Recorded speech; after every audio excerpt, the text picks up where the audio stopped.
Movie की शुरुआत में हीरोइन जो को दिखाते हैं। वो अपने बॉयफ्रेंड डैन से मिलने के लिए अपने पापा की कार में दूसरे शहर जा रही है। घर से निकलते वक्त उसकी माँ को उसकी बहुत फिक्र होती है क्योंकि वो अकेली इस ट्रिप पर जा रही है। वो जो को सावधान रहने के लिए कहती है क्योंकि वहाँ का रास्ता बहुत ही सुनसान होता है और वो बाईपास भी चोर और डाकुओं के लिए बहुत फेमस माना जाता है। वो बेटी से कहती है कि जोई मुझे बहुत डर लग रहा है। वो ये सब कुछ साइन लैंग्वेज में बता रही होती है क्योंकि जोई को सुनाई नहीं देता, पर जोई जवाब देती है कि माँ तुम फिक्र मत करो, मैं रास्ते में कहीं भी कार नहीं रोकूंगी और जल्दी से डैन के घर पहुंच जाऊंगी। उसकी माँ उसकी बात मानकर उसे जाने देती है। जाने से पहले जोई और उसकी माँ एक फोटो भी क्लिक करते हैं। कट करके दिखाते हैं कि अब जोई मजे से कार चला रही होती है और डैन को मैसेज कर देती है कि मैं आ रही हूँ। उसका मैसेज देखकर डैन बहुत खुश हो जाता है। बहुत दूर का रास्ता होता है और दोनों तरफ सूखी और बंजर जमीन होती है। दोनों तरफ की खुली जगह को देखती हुई जोई बड़े मजे से कार चला रही होती है। जब टायर्ड होती है तो कार को रोक देती है और अपनी सेल्फीज लेकर डैन को भेज देती है। इसी तरह जाते वक्त वो एक पुरानी दुकान देखती है।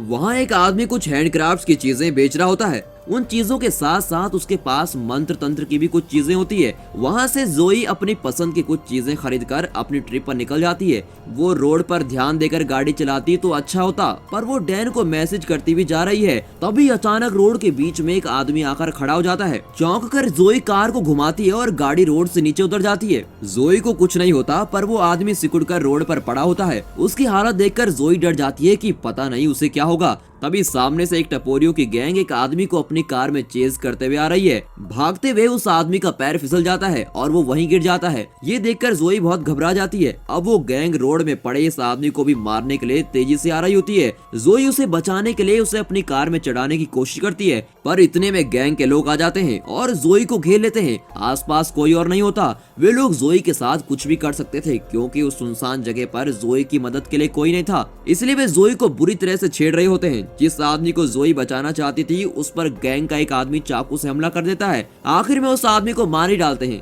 ये देखकर जोई का खून सूख जाता है। वो जान जाती है कि ये लोग मेरे साथ भी बहुत बुराई करने वाले हैं। उस जगह से वो भागने लगती है। हमें लगता है कि गैंग वाले भी उसका पीछा करेंगे, पर नहीं। उनमें से एक आदमी गन से ठीक जोई के पैर पर गोली चला देता है और जोई को वे पकड़ लेते हैं। फिर उसे उठाकर अपने अड्डे पे ले जाते हैं। जिस आदमी ने जोई पर गोली चलाई होती है वही इस टीम का लीडर होता है। उसका नाम ट्रे है। वो जोई को बिस्तर पर गिरा देता है और उससे बहुत टॉर्चर करता है। फिर वो उसके पॉकेट से एक फोटो निकालते हैं जिसमें वो और डैन साथ में होते हैं। फिर वो कहता है, अच्छा तो यही है तुम्हारा बॉयफ्रेंड, इसी से मिलने जा रही हो, फिक्र मत करो, हम सब तुम्हारी अच्छी से देखभाल करेंगे। इस तरह उसकी अश्लील बातें चल रही होती हैं, पर इस बीच जोई देखती है कि उन्हें एक छेद से कोई देख रहा है। उससे वो विनती करती है कि प्लीज मुझे बचा लो। इतने में गैंग का एक आदमी उसके साथ जबरदस्ती करने लगता है। कट करके दिखाते हैं कि रात हो चुकी है और डैन परेशान हो जाता है कि जोई अब तक पहुंची क्यों नहीं, उस रास्ते में कोई प्रॉब्लम तो नहीं है। तब वो उन फोटोज को चेक करता है जो जोई ने उसको रास्ते में भेजी थी। उन फोटो में वो एक बोर्ड को देखता है और गैस करता है कि जोई उसी जगह के आसपास होगी।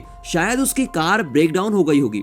ये सब सोचकर वो पुलिस को कॉल करता है और कहता है कि मेरी गर्लफ्रेंड इस लोकेशन में फंस गई है, आप प्लीज तुरंत वहां पहुंच जाइए और उसकी हेल्प कीजिए। कट करके जोई को दिखाते हैं। उसके हाथ पैर बंधे होते हैं और वो बहुत ही बुरी हालत में होती है। उस गैंग का लीडर ट्रे बड़े ठाठ से बोल रहा होता है कि जानती हो मेरा ताया कौन है और उसने कितने कत्ल किए हैं, उन्हीं के वंश का खून हूँ मैं खुद भी बड़ा खूनी हूँ। तुम समझ रही हो कितने ही लोगों को मैंने इन्हीं हाथों से मार डाला और अभी तो शुरुआत ही है, आगे आगे देखो कितने खून करता हूँ, तुम सैंपल देखोगी। ऐसा कहकर वो एक फ्रिज खोलता है। उसमें कई खोपड़ियां रखी होती हैं। ये उन लोगों की खोपड़ियां होती हैं जिन्हें उसके ताया ने मार डाला था। उन्हें देखकर वो कहता है, देखा ये है मेरे ताया के मेडल्स, मैंने तो अभी शुरुआत ही की है, मैं तुम्हें एक आदमी के बारे में जरूर बताऊंगा। ऐसा कहकर वो वहाँ से खोपड़ी उठाता है, उसके बारे में बताना शुरू कर देता है। मेरे हाथ में जो खोपड़ी देख रही हो ना, ये एक आर्मी ऑफिसर की खोपड़ी है। इसने मेरे दादा से पंगा लिया था और बड़ी होशियारी से मेरे दादा को हराने की कोशिश भी की थी, पर मेरे दादा भी शेर थे, शेर। एक तलवार से उसका सर धड़ से अलग कर दिया उन्होंने। इस तरह वो अपनी खूनी फैमिली के खून भरी स्टोरी बताते जा रहा था।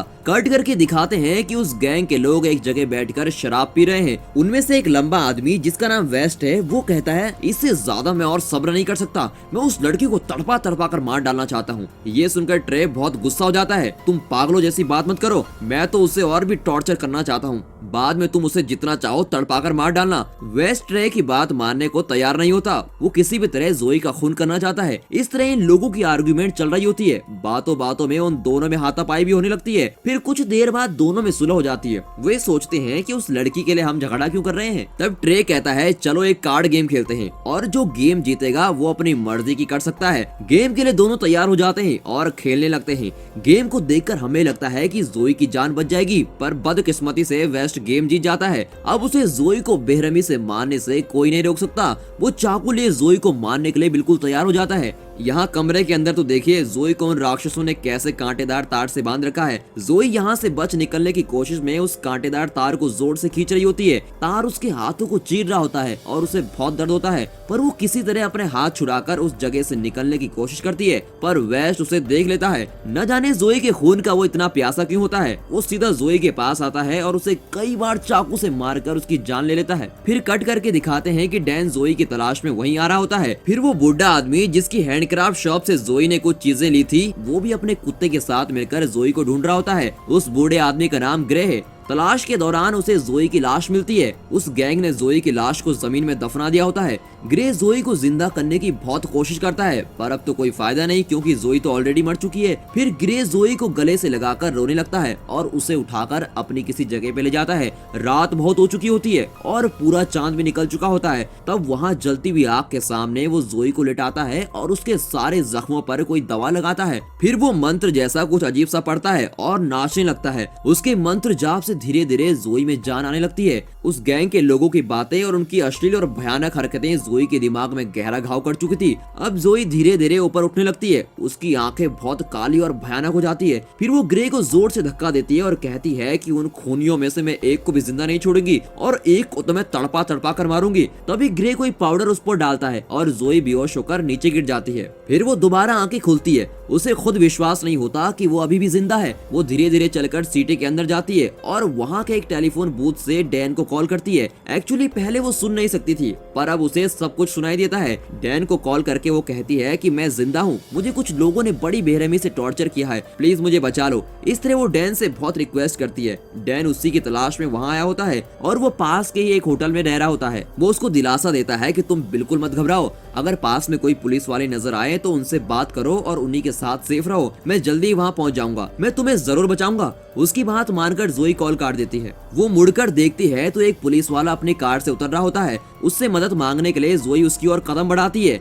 देखती है कि वो पुलिस वाला उसी गैंग का आदमी होता है। सोचिए अगर ऐसे खूनी पुलिस डिपार्टमेंट में भर्ती होने लगे तो आम जनता का क्या होगा। उसका मुंह देखकर न जाने जोई को क्या हो जाता है। गुस्से में जोई का चेहरा बिल्कुल लाल होने लगता है। उसे खत्म करने की आग उसके दिल में खूब जल रही होती है। वो पुलिस वाला एक बार के अंदर जाता है और वहाँ पी रहा होता है। जोई भी अंदर चले जाती है और उसके पीछे खड़ी हो जाती है। तभी कोई उस आदमी को बताता है कि तुम्हारे पीछे कोई खड़ा है। जब वो देखने के लिए पीछे मुड़ता है तो जोई उसकी बोतल छीनकर उसे तोड़ती है और उस आदमी के पेट को कई बार चीरने लगती है। फिर उसके शरीर को पूरा चीरकर उसके इंटेस्टाइन बाहर निकाल लेती है। तब जोई की आंखें पूरी तरह से काली हो जाती हैं, जिसका मतलब ये है कि उसके शरीर में कोई आत्मा घुसी है। तभी बार में काम करने वाले दो आदमी जोई पर हमला करने की कोशिश करते हैं। जोई एक चेयर उठाती है और उनमें से एक आदमी के सर पर पटक देती है। दूसरा आदमी उसके पास आता है तो जोई एक लंबी छड़ी उसकी आंख में घुसा देती है। उस पुलिस वाले को बहुत बदतर तरीके से मारकर जोई वहाँ से बाहर निकलती है। हिरनी जैसे लड़की अब शेरनी की ताकत पा चुकी है। उसमें ये ताकत उस आत्मा की वजह से आई होती है जिसे ग्रे ने मंत्र तंत्र से उसके शरीर में चढ़ा दिया होता है। इतने में डैन उस टेलीफोन बूथ का पता लगाने की कोशिश करता है जहाँ से जोई ने उसे फोन किया था। वो उस बूथ के पास जाता है पर वो देखता है कि उस शहर की पुलिस फोर्स वहाँ पर आगे खड़ी होती है, क्योंकि जोई ने वहाँ पर 3 आदमियों को बिल्कुल सब्जी की तरह काट कर फेंक दिया था। तभी डैन भी बार के पास जाता है और वहाँ खड़े शरीफ से कहता है, देखिए सर, मेरी फियांसी 3 दिन से लापता है। अभी 1 घंटे पहले ही उसका फोन आया था और वो कह रही थी कि मुझे बचाओ, वो जरूर किसी मुसीबत में है, आप उसे ढूंढने में मेरी मदद कीजिए ना सर। तभी शरीफ कहता है, देखो जनाब, यहाँ बार में 3 लोगों का खून हुआ है, तुम्हारा तो सिर्फ मिसिंग का केस है। अब तुम ही बताओ, मैं ये घटा हुआ केस देखूं या तुम्हारा मामूली सा मिसिंग का केस देखूं? जो भी हो, तुम पुलिस स्टेशन में जाकर कंप्लेंट लिखवा दो, हम बाद में देख लेंगे। वो डैन की बात को सीरियसली नहीं लेता। इतने में अपने साथी की मौत की खबर सुनकर ट्रे का गैंग भी वहाँ पहुँच जाता है। उसकी हालत देखकर गैंग के लोग टेंशन में आ जाते हैं। इतने में ट्रे उन्हें संभालता है और वहाँ से ले जाने वाला होता है, पर तभी डैन उसको रोकता है और पूछता है, सर आप जरूर इस एरिया में रहने वाले लगते हैं, ये मेरी फियांसी है, क्या आपने इसको कहीं देखा है? 1 घंटे पहले इसने मुझे टेलीफोन सबूत से कॉल किया था वो जरूर किसी मुसीबत में फंसी हुई है। क्या आपने इसको कहीं देखा है सर? जोई की फोटो देखकर और डैन की बातें सुनकर वे घबरा जाते हैं और सोचते हैं कि इसको तो हमने अपने हाथों से जमीन में दफना दिया था, फिर ये जिंदा कैसे हो गई, और जिंदा हुई भी तो इसने कॉल किया कैसे? ये पता नहीं क्या हो रहा है। ट्रे और उसके साथियों को डैन की बात पर विश्वास नहीं होता, फिर भी डैन से कहते हैं देखो इस लड़की को हमने कहीं नहीं देखा और तुम यहाँ से दफा हो जाओ। इस तरह वे डैन को वहाँ से निपटाने की कोशिश करते हैं, पर डैन उन्हें छोड़ता नहीं, उनके पीछे ही पड़ जाता है और उनसे दोबारा जोई के बारे में पूछने लगता है। गैंग वालों का माथा फिर जाता है और वे डैन को मारने पे उतर जाते हैं। तभी वहाँ खड़े पुलिस वाले लड़ाई रोकते हुए उस गैंग के लोगों को वहाँ से जाने के लिए बोलते हैं। फिर वे डैन को समझाने लगते हैं कि उन लोगों के मुंह मत लगो। कट करके दिखाते हैं कि जोई एक फार्म हाउस में आंखें खोलती है और धीरे धीरे होश में आती है। फिर वो उठकर अपने पास वाले कमरे में जाती है और वहाँ के एक आईने में अपना चेहरा देखती है। उसे खुद अपने चेहरे से नफरत हो जाती है, इतनी बेरहमी से उस गैंग ने उसे टॉर्चर किया हुआ होता है ना। जोई की नजर वहाँ रखे हुए धनुष और तीर पर पड़ती है। उसे देखते ही फिर एक बार जोई की आंखें खाली होने लगती है, उसके अंदर वो आत्मा फिर से आ चुकी होती है। कट करके दिखाते हैं कि वो गैंग उस जगह पहुंचता है जहां जोई को उन्होंने दफनाया था। वहां जोई की लाश उन्हें मिलती ही नहीं। वेस्ट ने जोई की लाश इसी जगह पर दफनाई थी, पर वो लाश गायब थी। ट्रे वेस्ट से पूछता है तो फिर वो लाश गई कहाँ? वेस्ट चिढ़ जाता है और कहता है मुझे क्या पता, इतना जरूर पता है कि मैंने उसे अपने हाथों से जरूर मारा था और यहाँ आकर उसको दफना दिया था। शायद कुत्ते या गीदड़ उसकी लाश को उठा ले गए होंगे, उसका भी तो चांस है ना। ये सुनकर ट्रे पूछता है तुम पागल हो क्या? और तुम्हारी बात मान भी लेते हैं तो कल रात जो उसका बॉयफ्रेंड मिला था वो तो कह रहा था कि उसने अभी कॉल किया है। काम तो तुम्हें ढंग से करना आता नहीं, बस बातें बड़ी बना लेते हो। मेरी बात ध्यान से सुनो, वो लड़की बाहर घूम रही है, अगर वो पुलिस के हाथ लग गई तो हम सबको जेल में जाना पड़ेगा और आखिरी दम तक जेल की वो सूखी रोटी खानी पड़ेगी। मेरी बात मानो, जब तक ये लोचा खत्म नहीं होता हमें सबकी नजरों से छुप कर रहना होगा। ट्रे की बात सबको ठीक लगती है और वे मान जाते हैं। प्लान के मुताबिक वे अपनी चीजें पैक करके अपना अड्डा खाली कर रहे होते हैं। उनकी गैंग में एक बेवकूफ होता है जिसने नोज रिंग पहनी होती है, उसका नाम क्रीड है। वो अपने घर जाकर अपनी चीजें पैक करता है। जब वो चीजें कार में रख रहा होता है तभी देखता है कि कार के टायर पंचर है। लगता है किसी ने तीर चलाकर टायर को पंचर किया है। ये देखकर वो घबरा जाता है कि जोई यहाँ पहुँच गई है और डर के मारे वो ट्रे को कॉल करता है और बड़बड़ाता है कि अरे कॉल उठाते क्यों नहीं, वो लड़की यहीं पास ही है। बड़बड़ाते हुए वो मुड़कर देखता है कि जोई धनुष और तीर हाथ में ले खड़ी है। वो भागता है पर जोई अपना तीर खींचकर छोड़ती है तो ठीक उसके पैर में लगता है। वो अपने घुटनों पे आता है और जोई से अपने जीवन की भीख मांगता है। फिर वो रेंगता हुआ वहाँ से निकलने की कोशिश करता है। तब जोई कहती है कि मैंने भी उस दिन तुमसे इसी तरह भीख मांगी थी, लेकिन तुमने मुझे छोड़ा था। ये कहते कहते वो क्रीड की पीठ पर और उसकी कमर पर तीर चला देती है। उसे पूरी तरह से खत्म करने के लिए जोई उसे अपनी तरफ मोड़ती है। तभी वो देखती है कि उसके हाथ में गन है। वो जोई पर गोली चलाता है और जोई उस पर अपना तीर चलाती है। कट करके दिखाते हैं कि टेरी का गैंग सब कुछ पैक कर चुका है। तभी टेरी अपना फोन चेक करता है तो देखता है कि उस बेवकूफ क्रीड ने उसे वॉइस मैसेज भेजा था। अब उसे पता चल जाता है कि क्रीड जरूर किसी मुश्किल में फंसा हुआ है। पूरी गैंग उसके घर की ओर आ रही होती है। हमें लगता है कि क्रीड के गोली चलाने से जोई मर गई होगी, पर वो मरी नहीं होती, जिंदा ही होती है। पर प्रॉब्लम यह है कि उसका शरीर धीरे धीरे सड़ रहा होता है। वो अपनी अंगूठी उतारती है तो उसकी चमड़ी भी साथ में निकल जाती है। तभी जोई फील करती है कि उसके हाथ में कुछ रेंग रहा है। वो बैंडेज खोलकर देखती है तो उसके हाथ में कीड़े रेंग रहे होते हैं। सोचिए जोई की क्या हालत हुई होगी। वो चीख चीख कर रोती है। फिर वो उस तांत्रिक ग्रे के पास जाती है और उससे पूछती है कि तुमने मेरे अंदर क्या डाल दिया है। तब ग्रे उसको सारी सच्चाई बताता है। एक्चुअली जोई के शरीर में जो आत्मा घुस जाती है वो उसी आर्मी ऑफिसर की आत्मा है जिसे टेरी के दादा ने बड़ी बेरहमी से मार डाला होता है। इसी ऑफिसर की खोपड़ी को हाथ में लेकर ट्रे अपनी फैमिली की हिस्ट्री जोई को बता रहा था। ग्रे ने उसकी आत्मा को जोई के शरीर में चढ़ाया होता है क्योंकि उस आर्मी ऑफिसर को ट्रे के पूरे वंश से नफरत होती है और वो अपना बदला चुकाना चाहता है। इसीलिए उसकी आत्मा जोई के जरिए उस गैंग के हर आदमी को चुन चुन कर खत्म कर रही होती है। पर अब मुश्किल ये होती है कि जोई ज्यादा दिन तक जिंदा नहीं रह सकती क्योंकि वो ऑलरेडी तो मर चुकी है। नॉर्मली अगर कोई मर जाता है तो उसका शरीर धीरे धीरे डिकम्पोज होने लगता है, उसी तरह जोई का शरीर भी डिकम्पोज हो रहा होता है। ग्रे जोई से कहता है कि जिन लोगों ने तुम्हारे साथ इतनी घिनौनी हरकत की है और इतनी बेरहमी से मारा है, तुम जल्द से जल्द उन लोगों से बदला ले लो। अगर देर हो गई तो तुम्हारा पूरा शरीर सड़ जाएगा, उसके बाद तुम उनका कुछ नहीं बिगाड़ पाओगी। तुम्हारी आत्मा को अब तुम्हारे शरीर में वापस नहीं लाया जा सकता। कट करके दिखाते हैं कि क्रीड की हालत जानने के लिए उसकी गैंग उसके घर में पहुंचती है। उसकी हालत देखकर उन लोगों की तो बोलती बंद हो जाती है। इतनी बुरी तरह से वो घायल होकर मरा पड़ा होता है। अब उन्हें यकीन हो जाता है कि जोई वापस आ गई है और वही गैंग के लोगों को जान से मार रही है। तभी वे एक प्लान बनाते हैं जिससे जोई को उनके पास ला सकें। वो प्लान बनाते हैं कि अगर डैन को उठा लेते हैं तो जोई उनसे मिलने जरूर वहाँ आएगी। कट करके दिखाते हैं कि अगले दिन सुबह डैन अपने कमरे में खड़ा जोई की हर बात सोच सोच कर रो रहा होता है। उसके रोने की आवाज बाहर खड़ी जोई सुन लेती है। जोई अब जान गई होती है कि वो फिर से तो जिंदा हो नहीं सकती, इसीलिए उसने बाथरूम में रखे आईने पे लिखा होता है कि प्लीज मुझे भूल जाओ। जोई के हाथ का लिखा देखकर डैन की खुशी का ठिकाना नहीं रहता। जोई जरूर यही है ऐसा सोचकर वो घर का दरवाजा खोलता है, पर वहाँ उस गैंग को खड़ा देखता है। प्लान के मुताबिक वे डैन को वहाँ से उठाकर ले जाते हैं और अपनी कार में जबरदस्ती बिठाते हैं। वे वहाँ से निकलने ही वाले होते हैं कि गैंग के एक टकले आदमी की गर्दन पर न जाने कहां से एक तीर आकर गड़ जाता है। सब देखते हैं कि जोई वहाँ खड़ी है और तीर उसी ने चलाया था। उसकी आंखें अब पूरी तरह से खाली हो गई हैं। वे जान बचाकर वहां से जाने की कोशिश करते हैं। तीर गर्दन पर लिए वो टकला कार में आगे बैठ जाता है और वेस्ट पीछे खड़ा हो जाता है। जोई कई बार तीर चलाती है पर वो निशाने पर नहीं लगता। इतने में वो गैंग अपनी कार में बचने की कोशिश करता है। जोई क्या उन्हें ऐसे ही छोड़ने वाली थी? वो कार को चेज करती है। आखिर में वो कार के पीछे चढ़ जाती है, पर पीछे वेस्ट खड़ा होता है और उस पर अटैक करने के लिए बिल्कुल तैयार होता है। उसने जोई का कत्ल किया था। जोई के अंदर बदले की आग जल रही होती है और वो वेस्ट पर हमला करने लगती है। ऐन वक्त पर वो वेस्ट के शरीर को तीर से चीरने लगती है और उसे पीट पीट कर कार में ही फ्लैट कर देती है। ट्रे कार को ड्राइव कर रहा होता है। जोई को पीछे खड़ा देखकर वो सडन ब्रेक लगाता है और जोई को ऐसा झटका लगता है कि वो कार के आगे जाकर गिर जाती है। बड़ी बेरहमी से ट्रे उस कार के नीचे उसको कुचल देता है। जोई एक बार फिर मौत से लड़ रही होती है, पर वो उन लोगों को छोड़ना नहीं चाहती। वो फिर से उठती है और कार के पीछे से दौड़ने लगती है। तभी गन वालों को थोड़ी तसल्ली होती है कि चलो हम बाल बाल बच गए, वरना वो तो हमें जान से ही मार डालती। इस तरह बातें करते हुए ट्रे, वेस्ट और टकला आदमी वहाँ से बच निकलते हैं और अपने अड्डे पे पहुंच जाते हैं। वहाँ उन्होंने डैन को बांध कर रखा होता है और उसके पास ही वो टकला भी बैठ जाता है। उसकी गर्दन पर जोई का तीर अभी भी घुसा हुआ है। इस हालत में भी वो उस टकले को हॉस्पिटल नहीं ले जाते। वो उनसे भीख मांग रहा होता है कि प्लीज मुझे हॉस्पिटल तो ले जाओ यार, वरना मैं तो यहीं पर दम तोड़ दूंगा। पर ट्रे मना कर देता है और कहता है अबे हम बाहर गए तो पुलिस हमें बंद कर देगी, समझे क्या? अब ट्रे और वेस्ट बातें कर रहे होते हैं। तब वेस्ट कहता है कि जब मैं कार में उस लड़की के साथ फाइट कर रहा था तो मुझे लगा कि उसके शरीर को कोई कठपुतली की तरह कंट्रोल कर रहा है। यही नहीं, उसकी आंखें पूरी तरह से खाली दिख रही थी।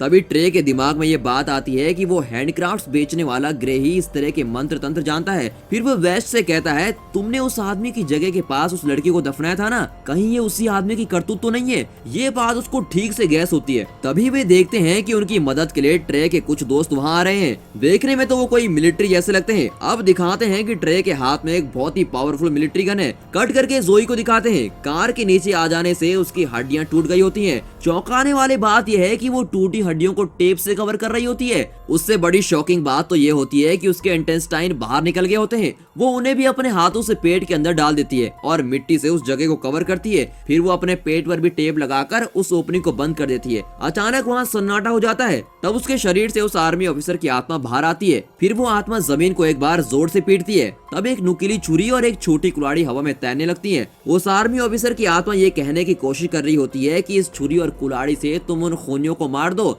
जोई उन हथियारों को हाथ में ले लेती है। कट करके दिखाते हैं कि गैंग के लोग एक साथ बैठकर कुछ बातें कर रहे होते हैं। एक तरफ टकले की गर्दन पर तीर अभी भी लगा होता है और वो सोच रहा होता है कि अगर इन लोगों के साथ बैठा रहूं तो जरूर मर जाऊंगा। इसीलिए वो अपनी जान बचाने के लिए वो अपने साथियों को बिन बताए बाहर चला जाता है और कार में वहाँ से बचने की कोशिश करता है, पर आवाज सुनकर उसके साथी बाहर आ जाते हैं। तभी अचानक वहाँ जोई आ जाती है और सीधे टकले के सर पर छुरी मार देती है। उसका भेजा फट जाता है। कार भी आउट ऑफ कंट्रोल हो जाती है और टकले का काम तमाम। तभी उसके साथी बाइनोकुलर से देख रहे होते हैं कि आखिर टकला मरा कैसे। वे देखते हैं कि जोई भूत की तरह खड़ी है। एक्चुअली वो भूत की तरह नहीं, वो तो भूत ही है। जोई शेरनी की तरह दहाड़ रही होती है। तब उसके पीछे एक भयानक परछाई दिखाई पड़ती है। उसे देखकर गैंग के आदमी थर थर कांपने लगते हैं। डर के मारे वो जोई पे अंधाधुंध गोलियां चलाने लगते हैं, पर जोई आसानी से बच जाती है। अब उसे मारने के लिए ट्रे की पूरी टीम रेडी हो जाती है। फिर ट्रे डेन को दूसरे कमरे में ले जाता है। डेन उससे पूछता है कि मेरी जोई के साथ तुम लोगों ने क्या किया, वो जिंदा भी है कि नहीं? ट्रे उसे जवाब देता है कि हमने उसे बहुत टॉर्चर करके उसका खून किया। ये सुनकर डेन से दुख बर्दाश्त नहीं होता और वो बहुत रो रहा होता है। पर उस गैंग के लोगों की हरकतों को देखकर और उन्हें इस तरह डरते हुए देखकर डेन समझ जाता है कि जोई वापस आ गई है।